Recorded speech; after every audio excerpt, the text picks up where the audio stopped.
Now, when I first heard that there were going to be a series of prequel comics that were going to be a new take on Alan Moore and Dave Gibbons' Watchmen series, I had mixed feelings. Mixed feelings. Your exact words were, "Oh my god, I can't believe they're doing this, it's going to be a tragedy."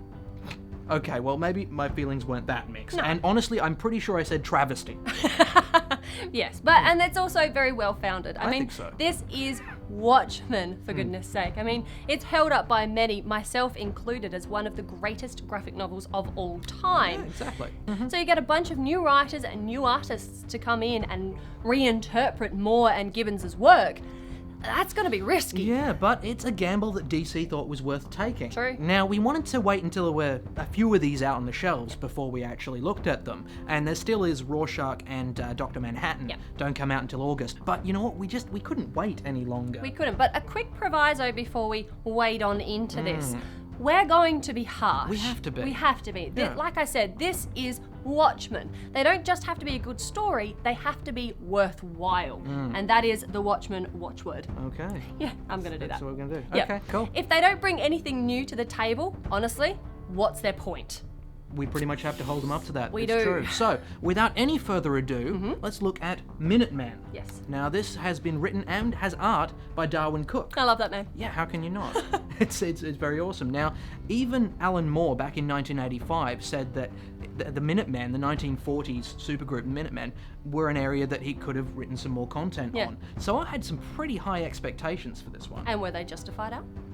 Oddly enough, they were. Goodness. I really enjoyed Minutemen. Actually, so did I. Yeah? I really liked it Yeah. as well. And looking at Darwin Cook's artwork in this is kind of like watching an episode of Batman the Animated Series. Yeah. It's that same kind of feel, and it works perfectly for Minutemen because it's set in that golden age period of Yeah. the 1940s. So it works really beautifully. Yeah, it really does. And you know what? It seems so weird to start off saying we're going to be really hard on these comics We love and it. then just lead in with one that we think is awesome. It's true. But this is the sort of content that I wanted more of when I was reading the original Watchmen. I mean, I want to know more about these characters, Hooded Justice and Silhouette and the original Night Owl. Those are the ones I wanted to hear I about. mean, it is really exciting being able to read their adventures. I mean, like you said, they weren't really fleshed out in the original Not really, Watchmen, no. so it's new territory for us. And as morbid as this sounds, Yeah. I'm really keen to see how they all pretty much end up in tragedy, because we all know how They they almost finish all up. do, don't yeah. they? It's So true. I'm really Yeah. looking forward to seeing that story arc that gets them to Yeah. that final dark place. It's I know it's kind of morbid, That is but kind of morbid. But yeah, I agree. It's going to be great. We haven't really got into their adventures yet, though. No. I mean, we're really just seeing a 2-page spread that introduces them Each of the in characters, this one. We that's haven't right. got into the meat of it yet. But, you know, I'm definitely going to keep reading this one. This one's a buy. yeah, it's a buy from me as well. Okay, on to the next one, Ah. which is The Silk Spectre. Co-written by Darwin Cook and Amanda Connor, with art by Amanda Connor. This follows the second Silk Spectre, Laurie Jupiter. Yes. Now, what did you think of this one? Not much really happens That's in true. this first Yeah. one. I mean, it is really well written and it is really well illustrated.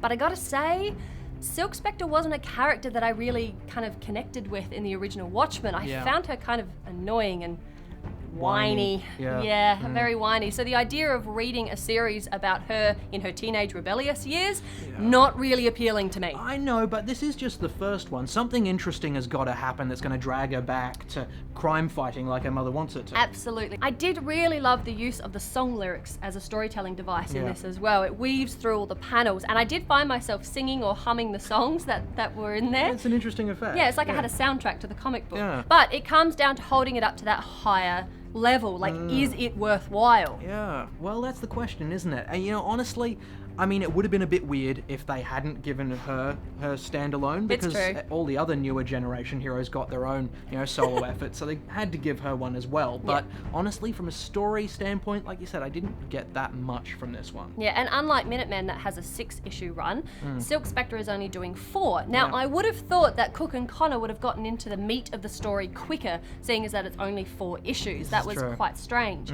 But I am still going to give this one a borrow, but mainly because I have such faith in the writing team. Okay, well, you know what? Like I said, I didn't get that much from this story-wise. It is well written, the dialogue works, it's well illustrated, but I don't really care about Laurie. Hers was never a story I was interested in seeing more fair of. enough. So I'm gonna have to go with the higher standard and say I'm gonna bury this one. Fair enough. Okay, moving on. Moving on indeed. Brian Azzarello is writing the 6-issue series of Comedian with art with J.G. Jones. And as a title, this certainly had somewhere to go. Yeah, well, I mean, we all know Eddie Blake. He has his shady government connections. Indeed.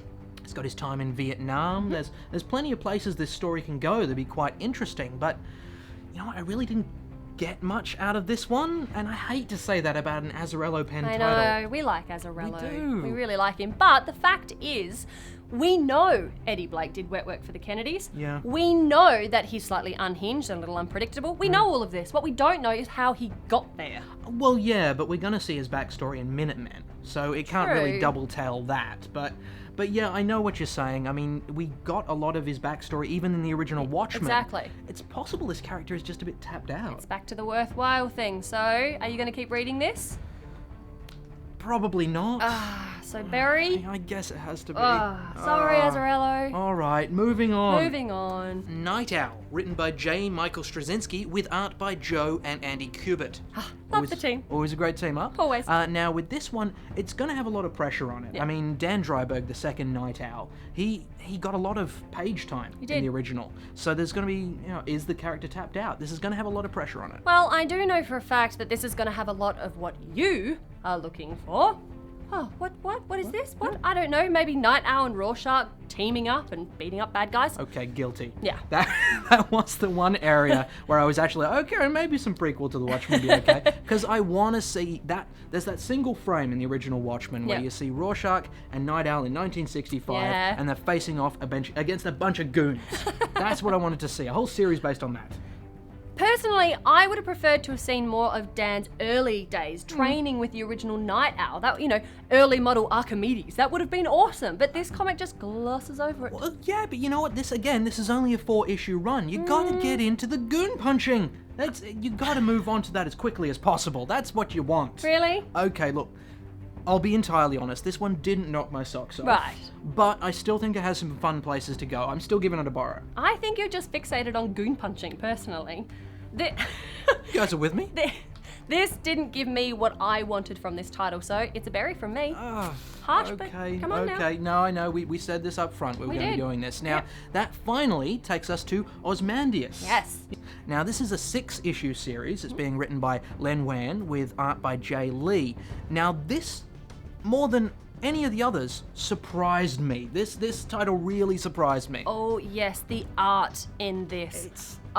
It is brilliant. Phenomenal. Yeah. I have loved Lee's work ever since I saw him do Batman, Jekyll and Hyde. Yes. That was amazing. But that was he, awesome. honestly, it's up another notch in this. Yeah. It's amazing. And story-wise as well, I'd never even thought how fascinating Adrian Veidt would be as a character until he just started, we see his backstory, we see some of his early years unearthed.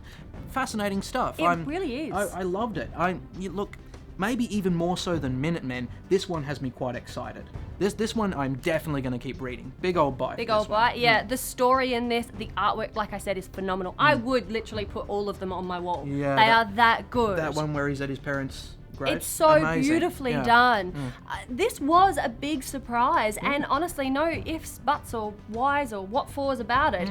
For me, this is the biggest buy of the ones that we have read. Ooh. Honestly, it is. It is that good. I highly recommend that one. All Yeah. right. Now, it's also worth mentioning, at the end of all of these, there's a 2-page spread, The Curse of the Crimson Corsair. Yes. Now, this is a companion piece to Tales of the Black Freighter from Watchmen.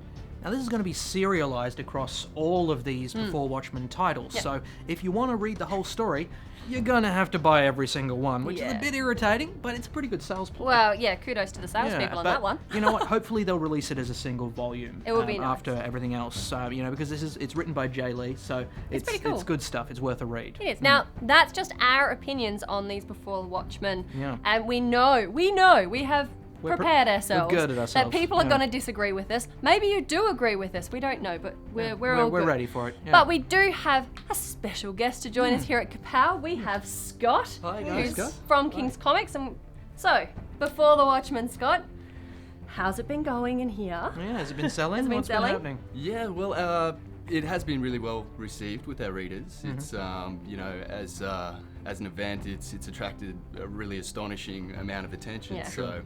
Look, it's I've enjoyed almost every issue really, every series so far. I am one of those people that did want to see further stories with the characters and enjoyed the book so much. Yeah, awesome. And people have got to be a bit polarized on this. You know, people are either going to like it or loathe it. Yeah, I can imagine. Have you been seeing a lot of that from people who've been coming in? Yeah, a little bit. Really, some readers are abstaining from it altogether, really. Wow. Otherwise, everyone is picking up an issue here and there. But the people that are abstaining, I guess, they're a little worried with the storytelling that if you the writers attempted to take events from Watchmen, then you're running the risk of probably instantly comparing yourself to Alan Moore and Dave Gibbons. So, no one really wants to do that. Yeah, so maybe they should have been all new stories, but really contrary to that, I think everybody wanted to see sort of, further stories or backgrounds on their favourite characters. So, have there been any that have been really shining out for you? Anything that you've thought has been the best? Well, they got cracking straight away with Minutemen. Darwin Cook, I mean, there's no shortage of creative talent across all these books. Yeah. It's very, very good. I think all the creative teams sort of reflect the character a little bit in a way. So some people are either reading maybe just something about their favourite character, but most people are picking up everything across the board. So it's been very well received. With the Crimson Corsair, it But makes it worth your while to get them all, doesn't it?